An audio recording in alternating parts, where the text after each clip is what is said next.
March 3, 2026, tumigil sandali ang mundo upang masaksihan ang isang pambihirang tanawin sa kalangitan. Isang total lunar eclipse o blood moon. Habang ang buwan ay unti-unting nagkulay pula, tila ba may lihim itong ibinubulong sa sangkatauhan. Sa parehong gabi, may mga ulat ng lindol sa iba't ibang panig ng mundo. Lumalim lalo ang mga tensyon sa pagitan ng mga makapangyarihang bansa. May pangamba tungkol sa bagong virus sa India. At sa dapitan city Zamboanga del Norte, may mga malalaking isda na bigla na lang lumutang sa baybayin. Nagkataon lamang ba ang lahat o may mas malalim na kahulugan ang mga to? Sa videong ito, hindi tayo magbibigay ng konklusyon, sa halip susuriin natin kung bakit sa tuwing may mga ganitong pangyayari, agad itong inuugnay ng ilan sa mga hula sa Biblia, sa ibang banal na aklat, at maging sa mga propesiya ng mga mistiko at manghuhula. Ito ba ay simpleng coincidence o bahagi ng matagal ng naratibo tungkol sa katapusan ng panahon?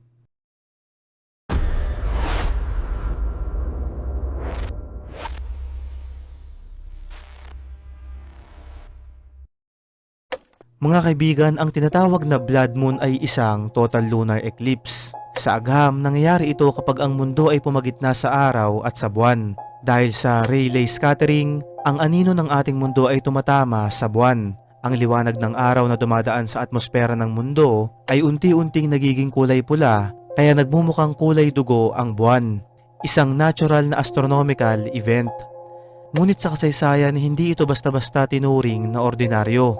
Sa Biblia, sa aklat ng Joel chapter 2 verse 31, mababasa, ang araw ay magiging kadiliman at ang buwan ay magiging dugo bago dumating ang dakila at kakilakilabot na araw ng Panginoon.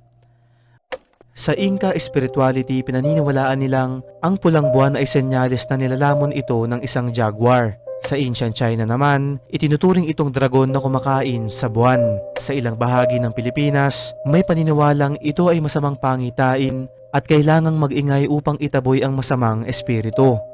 Iisang pangyayari, iba't ibang interpretasyon. Noong unang linggo ng Marso 2026, kasabay ng paglitaw ng blood moon lunar eclipse nito lang March 3, tila mas lalo pang umiinit ang tensyon sa iba't ibang bahagi ng mundo, lalo na sa gitnang silangan. Sa mga ulat ng international media, ang tensyon sa pagitan ng United States, Israel at Iran ay muling lumala matapos ang serye ng military strikes na isinagawa ng Estados Unidos at Israel laban sa mga target sa Iran. Ang mga pag-ataking ito ay nagdulot ng pangamba sa maraming bansa dahil maaari daw itong magresulta sa mas malawak na digmaan sa rehiyon. Ayon sa mga ulat, sinabi ni US President Donald Trump na ang operasyon laban sa Iran ay maaaring tumagal ng ilang linggo at iginiit niyang may kakayahan ng Amerika na ipagpatuloy ang operasyon kung kinakailangan. Sa isa pang pahayag ng White House, sinabi rin ni Trump na hindi umano pinilit ng Israel ang Estados Unidos na umatake sa Iran. Ayon sa kanya, naniniwala silang may posibilidad na ang Iran ang unang maglungsad ng pag-atake kung hindi sila kikilos. Ang mga pahayag na ito ay lalo pang nagpasiklab ng debate sa international community. Isa sa mga pinakakapansin-pansing pangyayari pagkatapos ng mga strike ay ang matinding pagtutol ng Prime Minister ng Spain na si Pedro Sanchez. Noong March 4, isang araw pagkatapos ng blood moon, sa isang televised address sa kanyang bansa, sinabi ni Prime Minister Sanchez na ang pag-atake ng Estados Unidos at Israel sa Iran ay isang disaster at maaaring magdulot ng mas malaking kaguluhan sa mundo. Idinagdag pa niya na ang posisyon ng Spain ay malinaw, kung saan tatlong salita lamang ang kanyang ginamit: no to war. Bukod dito, tumanggi ang Spain na payagan ang paggamit ng mga military bases ng Amerika sa kanilang bansa para sa mga operasyon laban sa Iran. Ang pangyayaring to ay nagdulot ng tensyon sa relasyon ng dalawang bansa. Bilang tugon, nagbanta si Donald Trump na maaaring putulin ng Estados Unidos ang trade relations nito sa Spain dahil sa kanilang pagtanggi na suportahan ang operasyon laban sa Iran. Ang diplomatic clash na ito ay isa sa mga pinakamalaking hidwaan sa pagitan ng Amerika at isang European ally sa mga nakaraang taon. Hindi lamang Spain ang nagpakita ng pag-aalinlangan sa operasyon laban sa Iran. Ang Prime Minister ng United Kingdom na si Keir Starmer ay nagpahayag din na ang Great Britain ay hindi sasali sa direktang pag-atake laban sa Iran. Ayon sa kanyang pahayag, natutunan na umano ng United Kingdom ang mga aral mula sa mga nakaraang digmaan sa Middle East, kagaya na lamang ng Iraq War. Dahil dito, sinabi niyang hindi sila naniniwala sa tinatawag na regime change from the skies. Gayunpaman, pinayagan ng Great Britain ang limitadong paggamit ng kanilang mga military bases para sa defensive operations na layuning protektahan ang mga Allied forces sa rehiyon. Hindi nagustuhan ni Trump ang posisyong to. Sa isang pahayag sa media, sinabi niya na hindi siya masaya sa desisyon ng United Kingdom at nagbiro pang hindi raw ito ang uri ng leadership na ipinakita noon ni Winston Churchill. Dahil sa mga pangyayaring to, lumitaw ang malinaw na pagkakahati sa mga bansa ng kanluran. May mga bansang sumusuporta sa operasyon ng Amerika at Israel laban sa Iran, ngunit mayroon ding mga bansang naniniwala na ang ganitong hakbang ay maaaring magdala ng mas malawak na digmaan. Ayon sa ilang analis sa Europa, ang sitwasyon ay naglalagay sa mundo sa isang napakadelikadong balanse kung saan ang isang maliit na spark ay maaaring magdulot ng mas malaking conflict o problema. Para sa ilang religious observers, ang mga pangyayaring ito ay nagpapaalala ng mga talata sa Biblia tungkol sa mga digmaan sa mga huling panahon. Sa Mateo chapter 26 verses 6 to 7, sinasabing, "At makakarinig kayo ng mga digmaan at mga alingawngaw ng digmaan, magbabangon ang bansa laban sa bansa at kaharian laban sa kaharian." Para sa ilan, ang mga tensyon sa Middle East ay mahalaga dahil ang rehiyong to ang madalas na sentro ng mga propesiya sa Biblia. Sa Ezekiel chapter 38, binabanggit ang isang malaking digmaan na magaganap sa hinaharap sa rehiyon na malapit sa Israel. Habang ang eksaktong interpretasyon ng mga talatang ito ay pinagdedebatehan ng mga teologiyan, marami ang naniniwala na ang patuloy na tensyon sa gitnang silangan ay isa sa mga dahilan kung bakit patuloy na bumabalik sa diskusyon ang mga propesiya sa Biblia.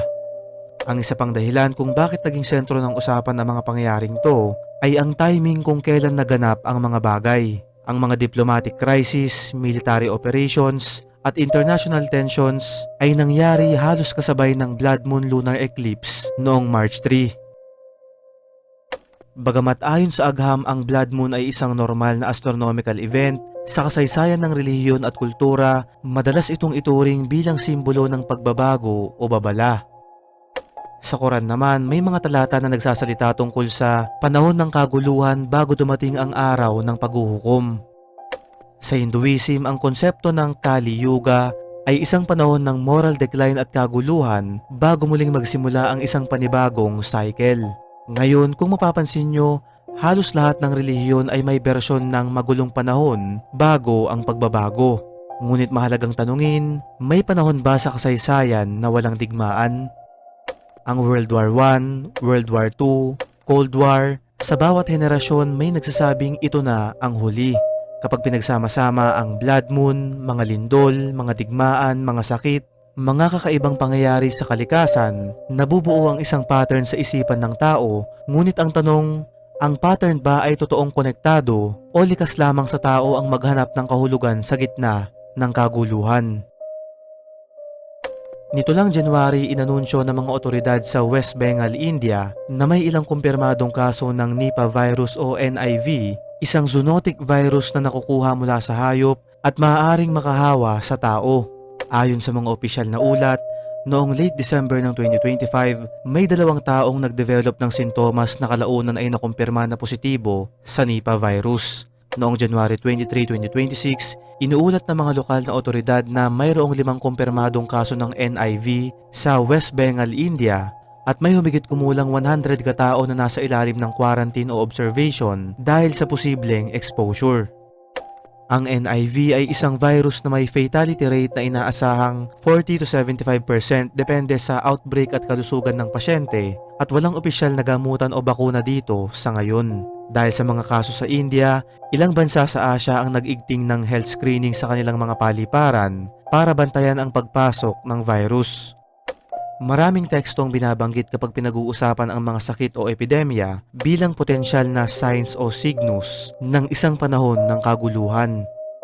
Halimbawa, sa aklat ni Jeremiah binabanggit na, "He who remains by the city shall die by the sword, by famine, and by pestilence." Si Jeremiah ay nagsasalita tungkol sa panahon ng kaparusahan na maaaring kasangkot ang sakit o pestilence bilang isa sa mga kakahinatnan. Ito ay isang teksto na nagbibigay ng imahe ng sakit at iba pang trahedya na nakaugnay sa panahon ng krisis. Isa pa ay ang Revelation chapter 15 o ang The Seven Plagues. Sa aklat ng Revelation, bahagi ng mga hula ng Apokalipsis ay nagsasaad ng 7 salot o plagues na dumarating bago matapos ang kabanata ng pananatili ng sangkatauhan. Bagamat hindi tuwirang binabanggit dito ang virus, ang simbolismo ng mga salot ay madalas iniuugnay sa mga sakit o epidemya bilang interpretasyon ng karamihan. Iba't ibang relihiyon at kultura ang may mga konsepto kung saan ang mga sakit at malaking bilang ng namamatay ay nakikita bilang bahagi ng isang mas malawak na panahon ng pagsubok o pagbabago. Sa ilang Judaic-Islamic interpretation, may mga panahon ng pagsubok o test na kasama ang salot bago dumating ang isang bagong yugto ng pag-asa o buhay. Ang mga tradisyon naman sa India ay meron ding sariling bersyon bilang bahagi ng karma at natural na balanse sa mundo. Mahalagang tandaan na ang mga to ay simbolo lamang ng mga teksto, hindi direktang prediksyon na tumutukoy sa mga partikular na epidemya sa isang tiyak na panahon. Sa tuwing may malakas na lindol na naiuulat sa balita, mabilis itong nagiging usap-usapan hindi lamang sa social media, kundi pati na sa mga religious communities. Kapag pinagsama ito sa mga digmaan, sakit, at mga kakaibang astronomical events tulad ng blood moon, mas lalo itong nagiging bahagi ng mga diskusyon tungkol sa mga palatandaan. Ang mga lindol ay resulta ng paggalaw ng tectonic plates sa ilalim ng lupa. Ang ating mundo ay binubuo ng malalaking tipak ng crust na patuloy na gumagalaw. Kapag nagkakaroon ng pressure build-up sa pagitan ng mga plates na ito, biglang kumakawala ang enerhiya at nagkakaroon ng pagyanig. Ayon sa mga global seismic monitoring agencies tulad ng USGS, may humigit kumulang 100 to 150 na lindol na may magnitude 6 pataas kada taon. Libo-libong mas maliliit na lindol naman araw-araw na hindi nararamdaman ng mga tao. Ibig sabihin, ang lindol ay hindi bagong phenomenon. Ito ay normal na bahagi ng geologic activity ng ating planeta. Sa unang bahagi ng 2026, may ilang naitalang malalakas na lindol sa iba't ibang bahagi ng rehiyon. Ilang magnitude 6 na earthquake sa Pacific Ring of Fire, pagyanig sa bahagi ng Japan at Indonesia, at mga minor tremors sa South America. Ang Pilipinas bilang bahagi ng Pacific Ring of Fire ay isa sa mga bansang madalas tamaan ng lindol dahil nasa pagitan ito ng Philippine Sea Plate at Eurasian Plate. Ngayon mga kaibigan, kapag may lindol, isa sa mga unang talatang binabanggit ay mula sa Mateo chapter 24 verse 7, sapagkat mababangon ang mga bansa laban sa bansa at kaharian laban sa kaharian at magkakaroon ng mga taggutom, mga salot at mga lindol sa iba't ibang dako. Ang talatang ito ay bahagi ng tinatawag na Olivet Discourse kung saan si Jesus ay nagsasalita tungkol sa mga pangyayaring magaganap bago ang isang malaking pagbabago. Sa aklat ng Revelation chapter 6 verse 12 mababasa, at nagkaroon ng malaking lindol at ang araw ay naging itim na parang sako na buhok at ang buwan ay naging parang dugo. Dito natin makikita ang dalawang simbolo na madalas pinagsasama ng mga interpreters, lindol at blood moon. Kapag nagkataong magkalapit ang petsa ng isang lunar eclipse at isang malakas na lindol, mabilis itong nagiging paksa ng prophecy discussions. Hindi lamang sa Kristyanismo may ganitong konsepto. Sa Islam, may mga hadith na nagsasalita tungkol sa pagdami ng lindol bago ang araw ng paghuhukom. Ngunit tulad ng sa Kristyanismo, ang interpretasyon ay hindi literal na tumutukoy sa isang partikular na taon o kaganapan. Sa Hinduism, sa konsepto ng Kali Yuga gaya ng sabi ko kanina, ang panahon ng kaguluhan at moral decline ay maaaring samahan ng natural disturbances. Gayunpaman, ang Kali Yuga ay isang cycle na tumatagal ng libu-libong taon, hindi iisang specific event. Sa Greek mythology, ang lindol ay iniuugnay kay Poseidon bilang Earthshaker at sa Japanese folklore naman, may paniniwala tungkol sa higanteng hito na nasa ilalim ng lupa na siyang nagdudulot ng lindol kapag ito ay gumalaw. Sa iba't ibang kultura, ang lindol ay madalas ginagawang simbolo ng divine intervention o galit ng kalikasan. Uulitin ko, noong March 3, 2026 naganap ang blood moon eclipse. Sa parehong panahon, may mga ulat din ng lindol sa Pacific region. Sa social media, may mga post na nagsasabing ito raw ay fulfillment ng Book of Revelation na atin ngang binanggit kanina. Pero sabi naman ng mga skeptiko, ang lunar eclipse ay predictable.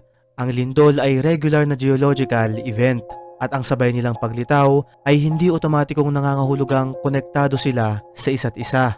Pero para sa mga mas open-minded, maaari nating isiping may mas malalim na rason sa bagay na to. Noong gabi ng March 3 kasabay ng blood moon eclipse, may mga ulat mula sa dapitan city Zamboanga del Norte tungkol sa paglitaw ng malalaking isda malapit sa baybayin. Ayon sa mga lokal na residente at ilang kumalat na video online, may mga isdang bihirang makita sa mababaw na tubig pero lumutang nung mga oras na yun at napadpad sa pampang.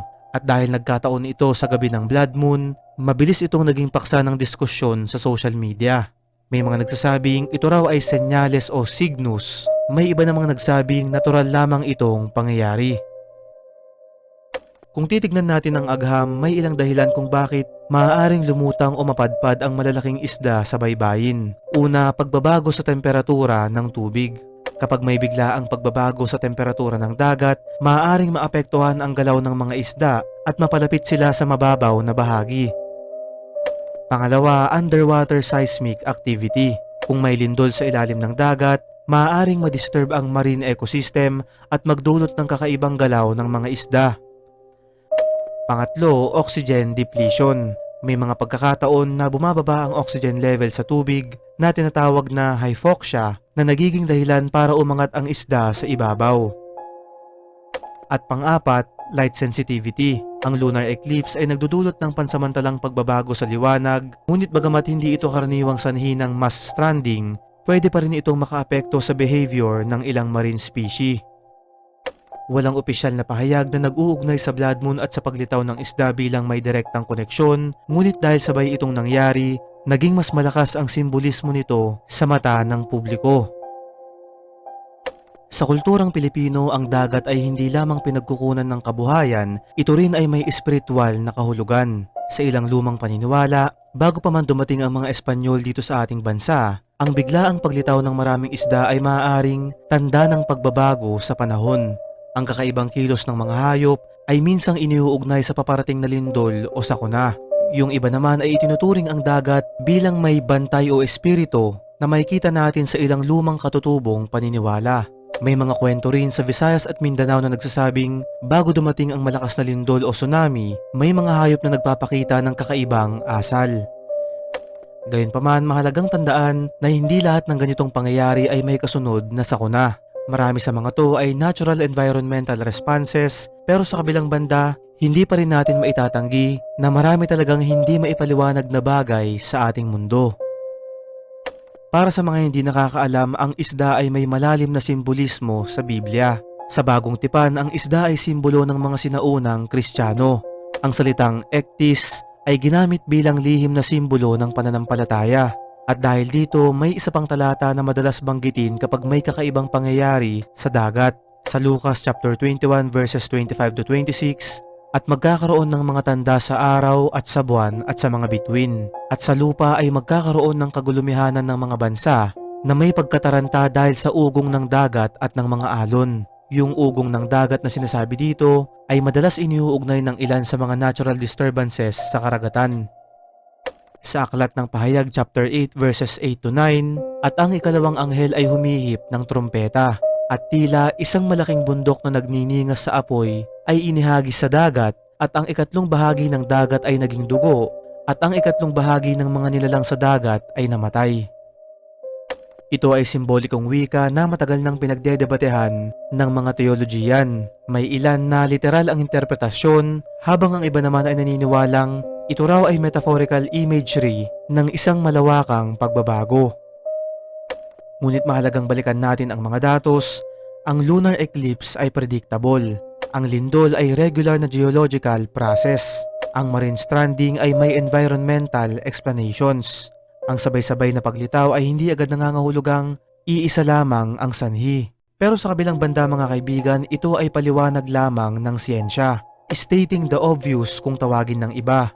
Hindi natin pwedeng isantabi na marami talagang hiwaga sa ating mundo na kahit ang agham mismo ay walang paliwanag hanggang ngayon. Bukod sa mga relihiyosong teksto, isa pang pinagmumulan ng mga hula tungkol sa hinaharap ay ang mga tinatawag na mystics, visionaries at psychics. Sa iba't ibang panahon ng kasaysayan, may mga individual na nagsasabing nakakita sila ng mga pangitain tungkol sa mga digmaan, sakuna o pagbabago sa mundo.